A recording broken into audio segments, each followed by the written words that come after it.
Bienvenue sur le podcast Comme Julien. Je me présente, moi c'est Julien. En voiture ou à pied, objectif de ce podcast, vous aider dans l'art de communiquer et de convaincre.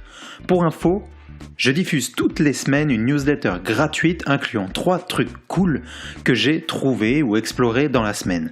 Entre autres, ce que je lis, gadgets que j'utilise, moyens alternatifs techno, des achats favoris, des retours d'expérience. C'est gratuit. Pour plus de renseignements, allez sur juliencarcali.com/série vendredi sans accent, au singulier, tout attaché.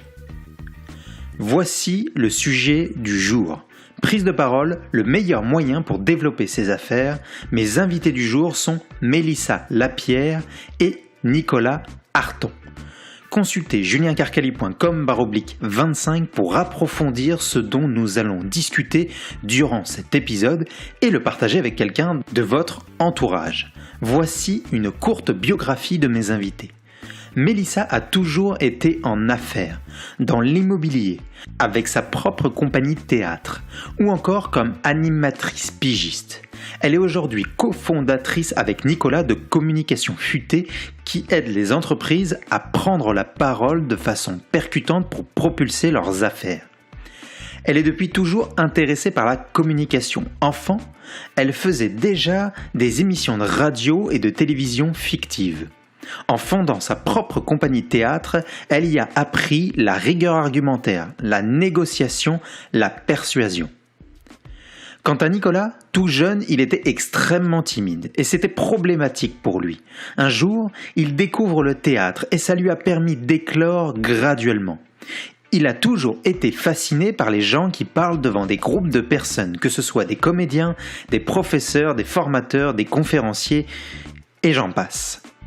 Il a appris beaucoup par observation et imitation et sait aujourd'hui comment captiver et ne pas perdre l'attention d'un public. Il est d'ailleurs devenu lui-même formateur et conférencier et aide des gens à prendre la parole avec impact. Bonjour Mélissa, bonjour Nicolas. On parle donc aujourd'hui de prise de parole qui est, selon vous, le meilleur moyen pour développer ses affaires. Première question, vous utilisez sur votre site web le terme de communicateur futé. Qu'est-ce qui fait, selon vous, un bon communicateur? Pour nous, là, c'est tout simple. Un communicateur futé, c'est une personne qui se démarque et qui produit un impact réel autour d'elle quand elle prend la parole. Donc, c'est pas plus compliqué que ça. C'est-à-dire que la personne ne parle pas pour rien dire. C'est une personne qui a un impact quand elle prend la parole. Ouais. Puis elle va se démarquer à travers ça. Puis nous, ça, c'est vraiment le fondement de notre conception de la prise de parole d'impact ou qu'est-ce qui va faire un bon communicateur. C'est que des fois, on rencontre des gens qui n'ont pas de difficulté à parler, qui n'ont pas de difficulté à s'exprimer, mais qui parlent beaucoup.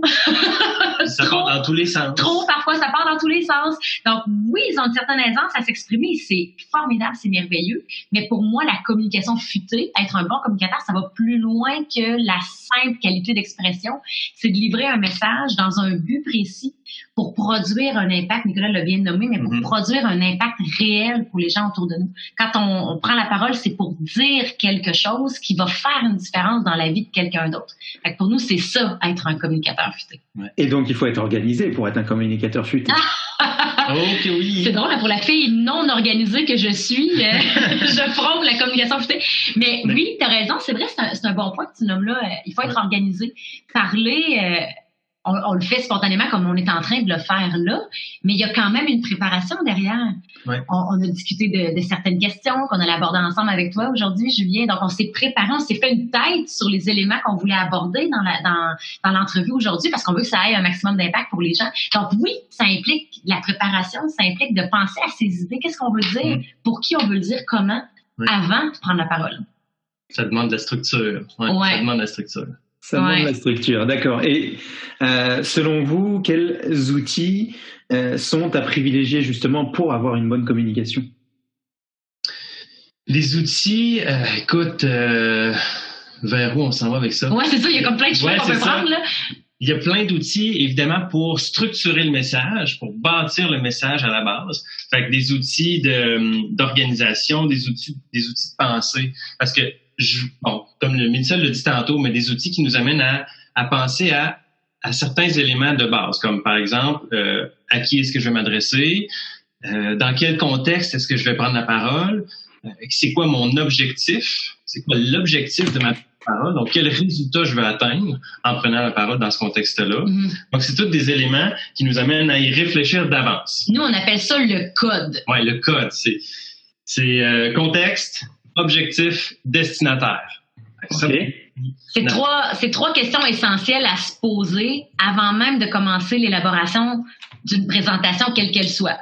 Que ce soit une entrevue comme ce qu'on fait ensemble aujourd'hui, que ce soit une conférence, une capsule vidéo pour le web, une rencontre avec un client, on peut toutes les fois utiliser le code pour aligner finalement le message dans le bon sens. Ça, c'est un outil d'élaboration. Oui, c'est ça. Dans le fond, le code, c'est un peu comme un GPS qui donne une direction, qui donne un sens à notre trajet. Ouais. Et après ça, on le fait le trajet, on le dessine carrément. Puis c'est là qu'évidemment, il y a des outils. Selon le type de message qu'on veut partager, on a des outils, par exemple, pour le pitch. Si on veut faire un pitch percutant, on a une méthode en 3 étapes pour y arriver. On a un outil aussi pour structurer, par exemple, une conférence. Une conférence qui est plus dans l'optique d'informer les gens. Ça va plus être un outil en 5 parties. Évidemment, il y a plein d'outils pour la structure. Ouais. Tout comme il y a des outils pour la préparation à livrer le message. La pratique. Comment je me pratique? Mais la pratique en soi, c'est un outil pour prendre la parole avec impact. Puis évidemment, on va doser notre niveau de pratique en fonction de l'importance qu'on va accorder à une prise de parole. Quand on prépare une conférence d'1 heure dans un congrès, qu'on va livrer dans un congrès, par exemple, je pense qu'on va se pratiquer pas mal. En tout cas, je vous le conseille de vous pratiquer. Puis dans d'autres situations, on va pratiquer peut-être une 30aine de minutes, 1 heure, puis on va arriver à un résultat intéressant. Mais la pratique en soi, c'est un outil qui est sous-estimé pour prendre la parole avec impact. On se dit, on entend souvent ça, moi, je pratiquerai pas, là, tu sais, je veux dire, c'est bébé, il y a juste les jeunes qui font ça, se pratiquer. Ouais. Mais nous, on connaît de grands communicateurs, des directeurs généraux d'entreprises qui ont beaucoup d'impact quand ils s'expriment.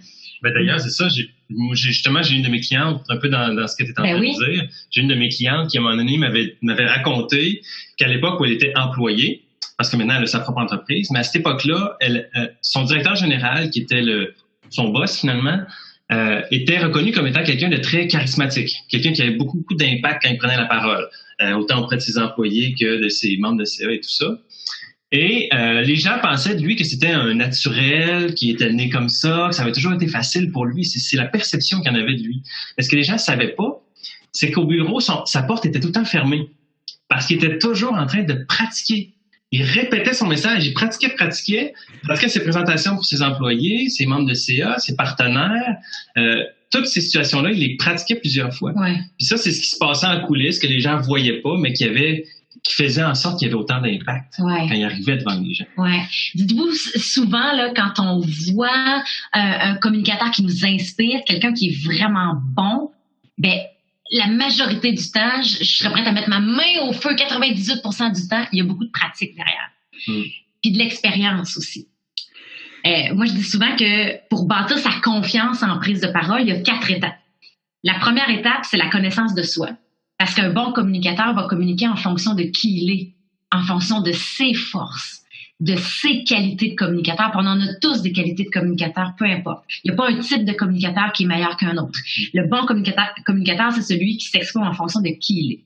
Donc, la connaissance de soi, la connaissance de son sujet, bien évidemment. C'est un point de départ. Si on connaît pas bien le sujet et puis qu'on est invité à prendre la parole, des fois, il vaut mieux laisser faire, refuser l'occasion de prise de parole ou s'assurer d'avoir suffisamment de temps pour bien connaître, bien maîtriser le sujet. La prochaine étape, c'est la préparation, donc ce dont on a discuté tout à l'heure, le code, par exemple. Avoir un canevas pour structurer ces éléments d'information, donc bien préparer le message. Ensuite, c'est la pratique, ce qu'on vient de parler, pour s'approprier le message et s'assurer de le livrer avec un maximum de naturel le jour J Et le 4e pilier, c'est l'expérience. Ça, on n'a pas le choix, faut passer par là. Fait que c'est certain que même si on connaît super bien notre sujet, même si on s'est bien préparé, même si on s'est bien pratiqué, la toute première fois où on va livrer notre conférence, ça sera pas notre meilleur. Non, c'est ça. Avec l'expérience, on développe nos repères, on développe nos réflexes, on élargit la zone de confort, on agrandit le coffre à outils. Ouais. Puis plus on le fait, plus ça devient facile. Fait que ça, c'est quelque chose qu'on dit tout le temps à nos clients. Il y a, toute une démarche de préparation qui est nécessaire, mais à un moment donné, il n'y a que l'expérience qui va venir faire la différence. Accepte de sauter dans l'arène, ose prendre la parole, ouvre ta boîte. Parle, prends les occasions que tu as pour le faire, puis l'expérience va te donner beaucoup de confiance. Oui, tout à fait. C'est un outil en soi, je pense. Ouais. Et la prochaine question, on en revient un peu à ça, mais je vais la développer. La prochaine question, c'était quel conseil communication donneriez-vous à quelqu'un qui crée son entreprise? Je sais que par exemple, pour être un bon communicateur et préparer sa communication, il y a certaines personnes qui se pratiquent devant la glace, par exemple. Est-ce que c'est des conseils que vous donneriez à quelqu'un qui veut partir son entreprise, mais aussi avoir un meilleur impact quand il parle devant un public? Écoute, je vais revenir sur l'aspect de pratiquer devant le miroir, mais juste d'entrée de jeu, un conseil qui selon moi est primordial, c'est que à la base pour nous, prendre la parole, là, c'est un outil de marketing et de développement des affaires qui est super puissant. Donc, le meilleur conseil que je pourrais donner aux gens qui se partent en affaires, c'est assurez-vous de maîtriser cet outil-là, la prise de parole. Donc, apprenez, développez cette habitude-là, pratiquez, engagez un coach, peu importe, faites ce qu'il faut pour améliorer cette aptitude-là. Puis démarrer un podcast aussi. Ben oui, accessoirement. Tout à fait. Puis, la pratique, comme c'est un des outils pour améliorer cette aptitude-là, ben oui, il y a plusieurs moyens de pratiquer. Puis, t'as mentionné devant la glace. Moi, je le faisais quand j'étais jeune, ça marchait bien, mais je te dirais qu'en affaires, l'inconvénient de se pratiquer devant le miroir, c'est que le feedback, la réponse que tu as, c'est pas celle que tu vas avoir quand tu vas être devant des gens. Fait que ça peut être très déstabilisant. Les gens vont s'habituer à se voir devant le miroir, vont s'habituer à se voir sourire, vont s'habituer à se voir déplacer quand ils se déplacent. Mais quand ils vont avoir un vide devant eux et des centaines de personnes ou des trentaines de personnes, ils vont être trop déstabilisés. Il y a trop de risques qu'ils soient trop déstabilisés. Par contre, nous, ce qu'on suggère principalement, c'est d'utiliser la vidéo. La vidéo, premièrement, on n'a pas le feedback instantané, c'est-à-dire qu'on ne se voit pas au fur et à mesure. Exact. Mais par contre, on peut se voir après. Donc, on peut voir l'effet réel que les gens vont voir quand ils vont assister à notre présentation. Donc, on peut voir, premièrement, les choses qu'on fait bien, parce que trop souvent, les gens se sous-estiment. Ils disent, moi, je suis pas bon. Quand ils se regardent dans la caméra, là, finalement, ils réalisent, la crème, c'est pas si pire que ça. Là, ça, c'était bon, ça, c'était bon. Mais ils voient aussi des tics. Des tics qui peuvent être là, puis qui se rendent pas compte. Des c'est ça, des qui peuvent être très, très présents. Des tics de posture, de mouvement, se gratter tout le temps à la même place à toutes les 3 secondes. Donc, des choses apparentes et évidentes. Fait que c'est très, très utile, la caméra, pour ça, pour se pratiquer. Je l'ai utilisé aussi. Excuse-moi, Mélissa. Oui. Je l'ai utilisé aussi. J'ajoute un point en disant que ça permet aussi de voir l'évolution de sa propre gestuelle, de sa l'aisance. Oui, c'est ça, de l'aisance qu'on en a petit à petit. Et je trouve ça intéressant justement, je l'ai beaucoup pratiqué. Et c'est exactement ça. Donc, je suis complètement d'accord avec toi. Je rejoins ton idée. Tu peux confirmer. Ouais. Mais c'est vrai que j'allais dire sensiblement la même chose que tu viens de nommer, Julien. Le fait de s'observer par la caméra, c'est un outil de rétroaction personnelle, finalement. C'est extrêmement puissant pour cheminer parce que tant qu'on s'observe pas, tant qu'on n'a pas de rétroaction, quelle qu'elle soit, on peut difficilement progresser. C'est vraiment un outil qui permet de le faire assez rapidement, assez facilement. C'est bien. Bon, parfait. Et donc, on parle de quelqu'un qui crée son entreprise. Je sais que vous proposez quelque chose pour créer un pitch qui cartonne. Alors, comment... Selon vous, créer un pitch qui cartonne pour celles et ceux qui partent en affaires? Ouais, mais c'est tellement intéressant comme question, puis c'est tellement important. Puis c'est qui disait ça? C'est Nicolas Duvernois, je pense. Il disait au-delà de l'idée d'affaires, puis là je paraphrase, je dis pas ces mots exacts, là, mais je dis ce que j'en ai retenu, mais au-delà de l'idée d'affaires, ce qui va faire qu'un entrepreneur se démarque, c'est sa capacité à parler de son idée d'affaires, à la faire comprendre, à la partager.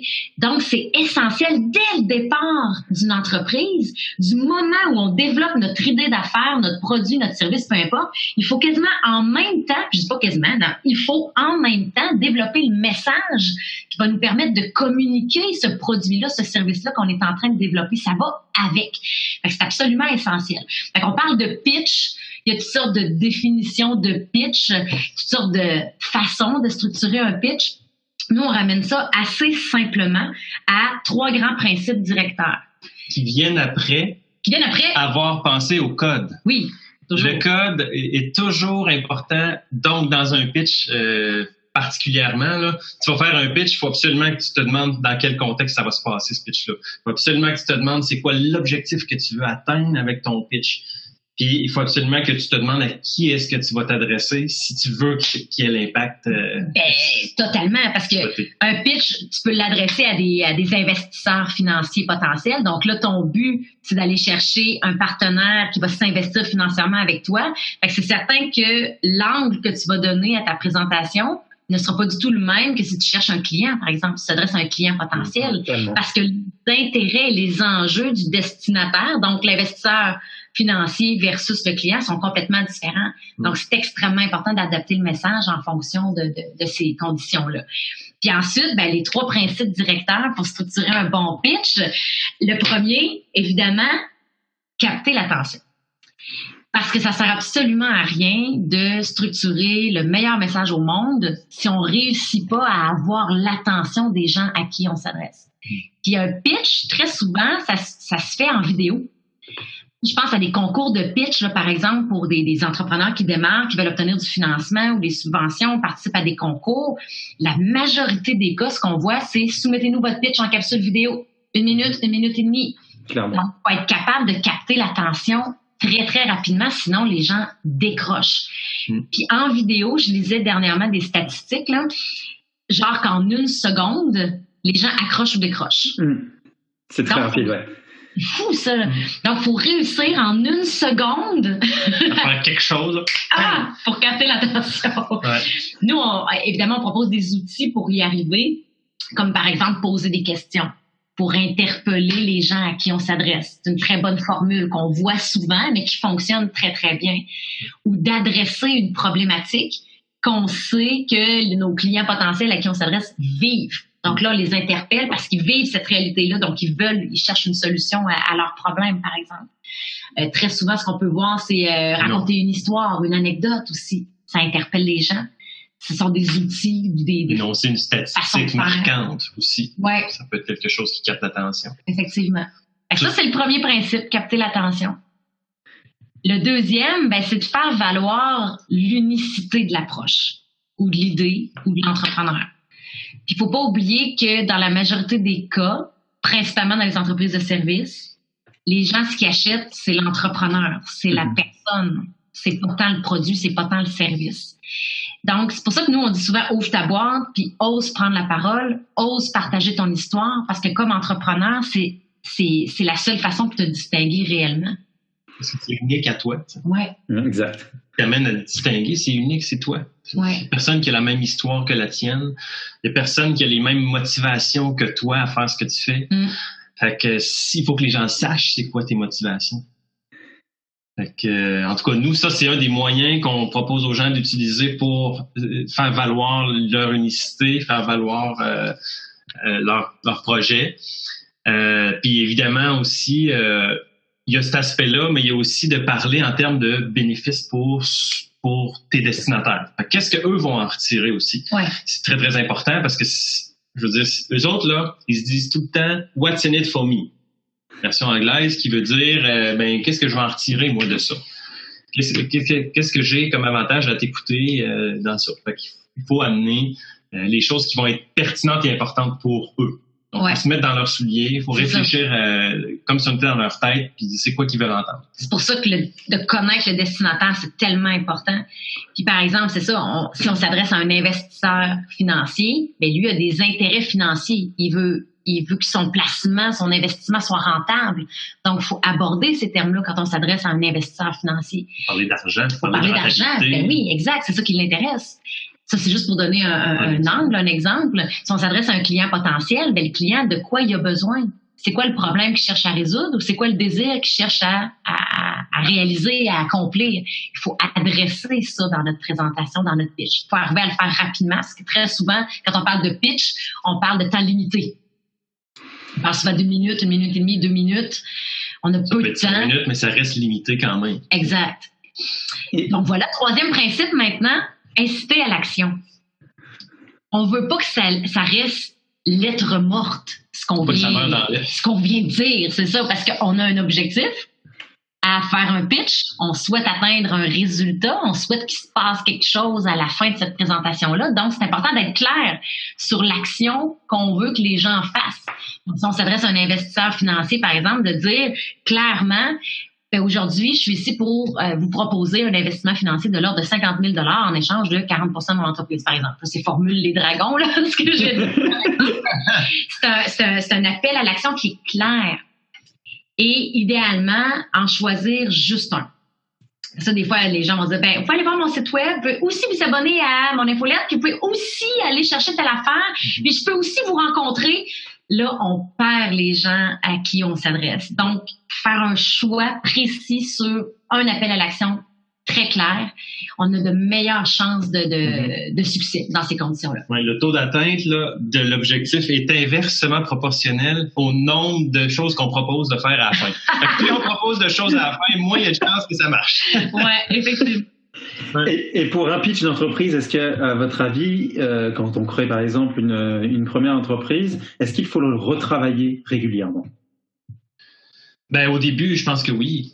Il y a un temps, nous, ça nous a pris 6 mois en arriver à quelque chose qui est resté stable, mais qui se module encore aujourd'hui. Mais ça a pris 6 mois en arriver à quelque chose où on était satisfait, content, ça nous ressemblait, tout ça, puis on l'a utilisé plusieurs, 1 an, 2 ans. Puis on le peaufine un petit peu, mais là, on parle de mots, d'angles, Ouais.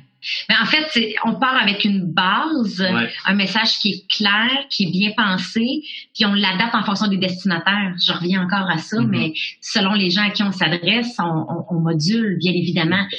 Fait que c'est important de garder en tête qu'en tant qu'entrepreneur, on va avoir plus qu'un pitch selon les contextes, selon notre objectif, selon à qui on s'adresse. Mais essentiellement, ça revient toujours à un message central. C'est la ligne de communication de l'entreprise qui est là derrière, qui supporte tout ça.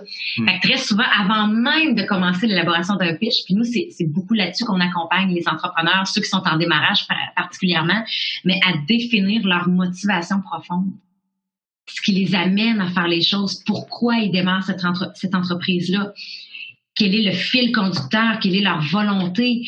Et en décortiquant tout ça, on extrait très souvent le message central, la ligne de communication de l'entreprise qu'on va venir ensuite peaufiner et structurer dans un pitch. Mais il y a des questions à se poser comme entrepreneur dès le départ. Pourquoi je fais ça? Qu'est-ce qui me motive à faire ça? C'est vraiment des questions fondamentales qui paraissent simples, mais qui sont pas si faciles à répondre et qui ne sont pas si faciles non plus à structurer en mots. Dire ça en une phrase ou en 2 phrases, là, de réussir à synthétiser ma motivation profonde, là, c'est un travail en soi, mais qui vaut vraiment la peine. Bon. Vous avez écrit un livre qui s'appelle « Ouvre ta boîte ». Je vous l'ai déjà dit, mais je le redis. « Ouvre ta boîte ». Pourriez-vous nous résumer la méthode en 5 étapes qui guide pas à pas le lecteur pour passer au niveau supérieur dans ses prises de parole? Oui, évidemment, c'est un guide qu'on voulait pratique. Fait que oui, on guide les gens pour vraiment atteindre un résultat. Fait que pour ça, il y a des exercices qu'on fait faire à chaque étape. On va te résumer, on va dire grosso modo les 5 étapes. Mais premièrement, ça part de ce que Mélissa vient de dire, c'est-à-dire, nous on appelle ça « Soyez l'artiste de votre message ». Donc, découvrez qui vous êtes, c'est quoi votre art, entre guillemets, là, pas, en termes d'entrepreneur, c'est quoi votre art, puis c'est quoi que vous voulez que les gens voient, tu sais, de vous. Fait que apprenez à vous connaître, posez-vous des questions profondes, là, je veux dire, il y a des questions à se poser pour vraiment en arriver à se connaître, puis déterminer une ligne de communication par la suite. La deuxième étape, c'est d'élaborer, de structurer un message percutant. Donc, c'est tout ce qu'on te dit au tout début. Avant même de livrer un message, il faut le penser, il faut l'élaborer, il faut le structurer, pour faire en sorte que quand on va le livrer, on va atteindre notre objectif. On va se rendre à notre point B dans une direction claire. Là. Donc, c'est là où on amène les gens à structurer leur message. On parle du pitch, entre autres, là, à cette étape-là. On donne des exemples avec un pitch. Troisième étape, c'est bâtissez votre confiance. Donc, plusieurs outils qu'on offre aux gens pour que la confiance soit à son maximum quand la personne va livrer son message. Fait qu'encore une fois, on n'est pas encore rendu dans la livraison. Il y a plusieurs éléments qu'on utilise. Il y a plusieurs stratégies qu'on utilise pour bâtir la confiance avant. Évidemment, il y en a d'autres qui nous amènent à être confiants pendant aussi. Là. Mais là, à ce stade-ci, c'est pour amener les gens à bâtir la confiance avant même de livrer leur message. Gérer le trac, entre autres, oui. Qui est un élément qui revient souvent, que tout le monde ressent à plus ou moins grande échelle. Là. Ça, puis ça, on en parle dans le livre aussi, il y a une zone optimale du stress. Faut pas complètement chercher à l'éliminer parce qu'il nous sert de propulseur pour donner le meilleur de nous-mêmes, mais il faut le doser parce qu'effectivement, si ça nous fige, ça nous empêche d'être nous-mêmes, ça nous empêche de communiquer, ben c'est pas mieux, c'est pas ce qu'on veut. On veut se retrouver dans la zone optimale, on travaille ça, on propose des outils là-dedans dans le livre également. Ensuite, la quatrième étape, c'est de maîtriser la musicalité du non-verbal. Parce que prendre la parole, aussi étrange que ça puisse paraître, ben ça passe par le corps. En fait, c'est que on le sait, dans la communication, le corps s'exprime autant que les mots. Mais comment se sentir bien dans son corps pour faire en sorte que notre message passe encore mieux? Parce qu'il reste que on cherche toujours à atteindre un résultat, à produire un impact quand on prend la parole. Ben comment notre corps peut être un outil pour ça. Puis nous, le lien, il est fondamental. Puis il y a une inter-influence, c'est-à-dire que notre prise de parole, notre état d'esprit va influencer notre posture physique, puis notre posture physique va aussi influencer notre niveau de confiance, notre capacité à livrer notre message. Donc, il y a vraiment un travail là, dans les deux sens de ce côté-là. Une des choses qu'on dit là, clairement là-dedans, c'est placez pas nécessairement des gestes. Placez pas volontairement des gestes. Partez d'une intention à la base, puis en ayant une intention qui est claire, le corps va parler, va dire ce qu'il a à dire. Fait que on travaille beaucoup dans ce sens-là aussi, dans cette étape. C'est un très bon point. C'est vrai, il y en a parfois qui cherchent à placer des mouvements spécifiques sur scène. Ah, je vais me placer là, je vais lever mon bras à tel moment. Mais c'est pas naturel. Exact. Donc, Nicolas le disait, il faut travailler d'abord l'intention. C'est ça qui est le plus important puis qui est révélateur. La cinquième et dernière étape, soyez authentique pour convaincre et influencer positivement. Puis ça fait la boucle avec la première étape qui est soyez l'artiste de votre message. Donc, en identifiant nos forces comme communicateurs, on peut être pleinement soi-même. Et plus on est soi-même en contexte de prise de parole, plus on a de l'impact parce qu'on connecte véritablement avec les gens à qui on s'adresse. Ça, c'est une clé essentiel. Puis dans notre société, bon, parfois on est amené à je rencontre souvent des étudiants de niveau doctorat là, qui font des présentations de thèse en 180 secondes, des trucs comme ça. Puis très souvent, je me fais dire, mais là, c'est professionnel, faut que je sois sérieux, je peux pas trop être moi-même. Mais on les amène à, non, et au contraire, permets-toi d'être toi-même, permets-toi de sourire, même si c'est un sujet sérieux, tu vas produire encore plus d'impact parce que tu vas connecter avec les gens. Les êtres humains, on connecte avec d'autres êtres humains, on connecte avec des émotions. Donc, plus on incarne ça dans nos prises de parole, plus on peut avoir de l'impact. J'adore. C'est tellement vrai. Je vais voir pour me procurer votre bouquin. On t'en donne une copie, Julien. Ça marche. Quels sont, pour terminer un petit peu sur donc la prise de parole, parce qu'on tire à sa fin, puis après je vais vous poser des questions flash, comme vous le savez. Quelles sont, selon vous, les choses à ne pas faire? Tout simplement, une chose à ne pas faire, c'est ne pas avoir d'objectif avant de prendre la parole. ça arrive trop souvent que les gens prennent la parole dans un contexte, puis après, ils se disent, bon, ben, pourquoi j'ai fait ça? Je sais même pas. Tu sais, ils savaient pas où ils voulaient aller. Donc, évidemment, imagine, si on prend le bateau et qu'on n'a pas de boussole, où est-ce qu'on va aller? On le sait pas. Là où le vent va nous mener. Donc, l'objectif, c'est une boussole. Ça nous permet d'aller jusqu'à la rive opposée à un moment précis. Tu sais, donc, c'est une erreur que plusieurs personnes vont faire, de ne pas avoir d'objectif. C'est tellement simple. Ouais. Ça prend 30 secondes de se dire, OK, qu'est-ce que je veux vraiment atteindre comme résultat avec cette prise de parole? Pourquoi je prends la parole dans ce contexte-là? Qu'est-ce que je veux dire? Ça prend 30 secondes de répondre à cette question-là. Mais on néglige très souvent, c'est comme si on n'y pensait pas. Mais ça, vraiment, je pense que ça peut faire une énorme différence. Fait que de ne pas avoir d'objectif, c'est une erreur. On pourrait dire que on n'aime pas beaucoup parler d'erreur. C'est drôle, ça fait pas beaucoup partie de notre discours, mais je pense que ce serait une erreur. Ou ne pas se préparer suffisamment aussi avant une prise de parole qu'on juge importante. Puis comme entrepreneur, on est appelé à prendre la parole très souvent. Ça peut avoir énormément d'impact sur notre positionnement, sur notre notoriété comme entrepreneur. Donc, c'est important. Puis, on n'a pas besoin de se préparer pendant 1000 ans pour réussir à produire un impact, mais prendre un certain temps pour le faire. Ça, je pense que c'est extrêmement important. Parfait. Eh bien, on va parler maintenant des questions flash qui vous concernent un peu plus. C'est des questions un petit peu plus personnelles. Et j'en ai une première pour toi, Mélissa. 3 livres que tu recommandes le plus ou que tu as le plus offert? Oui, j'adore cette question-là parce que moi, je lis beaucoup depuis plusieurs années. Nicolas aussi, d'ailleurs, on lit beaucoup ensemble puis on se partage nos lectures énormément. Vous avez de la chance, vous produisez à 2, en fait. Formidable. Mais il y a, j'ai beaucoup aimé cette question-là parce que je trouve ça extrêmement important. Donc moi, le premier livre que j'ai envie de vous recommander, c'est L'indépendance financière grâce à l'immobilier de Jacques Lépine. Alors, on investit en immobilier, Nicolas et moi. C'est un véhicule qu'on a choisi pour atteindre notre objectif de liberté financière. Et pour moi, ce livre-là, ça a été le point de départ. Je l'ai lu en 2008 ou 2007, là, je sais plus, 2007 ou 2008, mais ça a été le coup d'envoi de ma formation, de mes apprentissages comme investisseur, comme entrepreneur, bien évidemment. Et pour débuter en immobilier, quiconque s'intéresse à l'investissement immobilier, pour moi, c'est le point de départ. C'est un livre formidable. Donc, ma première recommandation, c'est celle-là. Puis je l'ai donnée souvent. On l'a recommandé souvent. Oui, vraiment, tout à fait. Ensuite, dans la même veine, côté liberté financière, entrepreneuriat, Père riche, Père pauvre, de Robert Kiyosaki, que tu as peut-être lu, Julien, tu l'as lu? Oui, c'est un must. C'est un must. Je l'ai lu 2 fois. Il est complètement annoté. C'est ma Bible. Robert Kiyosaki, c'est mon mentor. C'est vraiment un livre à lire pour quiconque s'intéresse à la liberté financière, à l'investissement, aux finances personnelles. C'est un livre formidable que j'ai lu et que je recommande encore régulièrement. Et le 3e livre que je recommande souvent, que j'offre souvent, eh bien, c'est Ouvre ta boîte.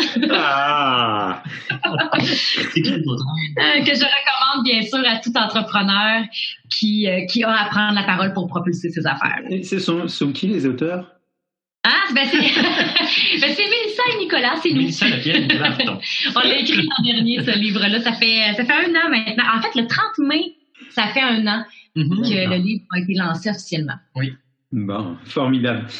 Nicolas, à toi, quel achat récent a fait avancer concrètement ta vie ces 6 derniers mois, 12 derniers mois ou autre? Oui. Écoute, c'est l'année passée. Oui, l'année passée, on a investi dans un système audio-vidéo. Pas système, mais du matériel audio-vidéo pour pouvoir faire nos capsules vidéo. D'accord. Et donc, on a acheté une caméra, des micros, des éclairages. Et j'ai aussi payé une formation pour apprendre à les utiliser avec un professionnel. C'était magnifique. Depuis ce temps-là, on fait toutes nos capsules tout seul. Ça nous permet de faire le développement de nos affaires sur le web énormément et ça attire les gens. Donc, pour nous, ça a eu beaucoup de retombées pour moi parce que moi, j'ai beaucoup appris là-dedans. J'ai beaucoup évolué, j'ai beaucoup grandi, mais aussi pour l'entreprise Communication Futée parce que ça fait que les gens nous voient, apprennent à nous connaître, apprennent à avoir confiance en nous sans même qu'on les rencontre, puis en sorte qu'ils viennent vers nous avant même qu'on les ait vus ou leur ait parlé pour une seule fois, tu sais. nous, personnellement. Ça arrive des fois que les gens viennent nous voir, puis je dis, bon, ben, salut, moi, c'est Nicolas. Ah, ben, je te connais déjà. Ah, ben, non. Mais c'est ça passe par la vidéo, puis moi, c'est vraiment un achat qui a fait une différence pour mon ami. Ouais, ça fait une révolution dans notre entreprise. Ouais. Parfait. Alors, une question pour vous deux maintenant. Que faites-vous quand vous vous sentez débordé? Je pète une coche. Étape numéro 1. Étape numéro 1. Il y a toujours un moment, c'est très drôle. Faut le vivre, hein? Après ça, on met des outils en place. Mais moi, mon réflexe, c'est péter une coche. Il y a toujours un petit moment où, justement, dans mon pétage de coche, je disais à Nicolas, là, faut qu'on se parle. On est un couple, hein, dans la vie, puis on travaille de la maison. Donc là, on s'assoit dans le salon, puis on jase. Fait que là, je sors mon sac, bon là, qu'est-ce que je fais avec ça? Là. Parce que Nicolas, sa force, c'est de faire des plans. Parce que moi, ma réponse à ça, c'est, premièrement, c'est sûr que je me sens débordé. Moi, l'étape 1, c'est de me sentir débordé. Puis quand je me sens débordé, c'est là que me vient l'idée, ça me prend un plan. Fait qu'il faut que je prenne du temps pour me faire un plan, pour faire en sorte qu'après ça, j'arrête de perdre du temps. Ouais. Fait que là, je pars, puis là, ça va vite, ça va bien. Fait qu'on fait un plan ensemble, et pour moi, je m'en fais un, mais on en fait un ensemble pour l'aider, elle aussi, à se mettre dans l'action puis s'aligner. Là. C'est de se raccrocher aux priorités, hein, vraiment. C'est que des fois, tout devient prioritaire dans notre tête, mais si on s'assoit quelques minutes, qu'on prend vraiment le temps d'y réfléchir, c'est pas vrai que tout est prioritaire. On est capable de réorganiser les choses puis de se réaligner. Fait que ça arrive de temps en temps. On retombe débordé, on se refait un plan. Je pense que ça, c'est les cycles de l'entrepreneur. Là, ça fait ça. Là. Mais c'est drôle parce que ça me fait réaliser que, tu sais, de manière générale, on s'en fait des plans. Toutes les semaines, on se fait une planification hebdomadaire à 2. Puis après ça, à chaque jour, moi, je me fais un plan le matin. Puis les fois où je me sens débordé, je réalise que ça fait 2-3 jours que je me suis pas fait de plan. Il y a comme une espèce de tout d'un coup, c'est parti dans tous les sens sans avoir de direction. Puis là, ça fait que OK, il faut que je me ramène, il faut que je refasse un plan pour partir. Un autre petit point que j'ai envie de mentionner par rapport à ça, moi, ce qui me fait vraiment du bien, c'est d'aller faire une randonnée en forêt. Fait que l'hiver, c'est plus difficile, mais l'été, pour moi, là, aller passer un après-midi ou un avant-midi en forêt, en randonnée, c'est fou comment je trouve des solutions, comment les idées me viennent spontanément, même sans y réfléchir, parce que le but, c'est juste d'aller prendre l'air. Mais c'est très, je cherche le bon terme, là, mais ça fait toute la différence dans mon état d'esprit et dans mon énergie également. Ça revitalise le mental. Oui, c'est très bien dit. Ouais. Et c'est très bien beaucoup, puis ça permet de prendre du recul. Moi, je fais beaucoup de sport, que ce soit à l'extérieur, même que ce soit été comme hiver. Je trouve ça extrêmement important de pouvoir prendre du recul, d'aller prendre le vélo, d'aller marcher, d'aller respirer en plein air. Absolument. Tellement. Ouais, vraiment. Prendre l'air. C'est formidable. Merci à vous pour cette émission podcast qu'on a tournée ensemble. C'était vraiment un plaisir. Il y a une grande énergie. Je le sens de votre côté et c'est très boostant. J'espère que nos éditeurs le ressentiront eux aussi. Et puis je vous laisse le mot de la fin. Merci. J'ai envie de te remercier, Julien. Ça a été un grand plaisir de faire cette entrevue-là avec toi. Tu es un excellent intervieweur. Je te le dis. Vraiment, tu poses des questions super intéressantes. On a un bel échange, une très belle écoute. J'ai trouvé ça très, très agréable de faire cette entrevue-là. Puis j'espère aussi que ça va servir à vous, chers auditeurs, entrepreneurs, gens de communication, marketing. Moi, je continue à croire que la prise de parole, c'est vraiment un outil de marketing qui est extrêmement puissant. Fait qu'amusez-vous à développer vos compétences en prise de parole, puis vous allez avoir des résultats intéressants pour vous personnellement, puis dans vos affaires aussi. Moi, elle a tout dit. Et j'ai ajouté, là, juste pour terminer, là, acceptez que vous êtes l'artiste de votre message, puis ouvrez votre boîte. Yes! Et c'est donc ici que se termine cet épisode. Si vous avez aimé cette interview ainsi que les présentations que je propose, pensez à vous abonner à la newsletter gratuite incluant 3 trucs cool que j'ai trouvés ou explorés dans la semaine. Pour plus de renseignements, allez sur juliencarcali.com/série. Vendredi, sans accent, au singulier et tout attaché. Je vous remercie de m'avoir écouté jusqu'au bout et je vous dis à la semaine prochaine.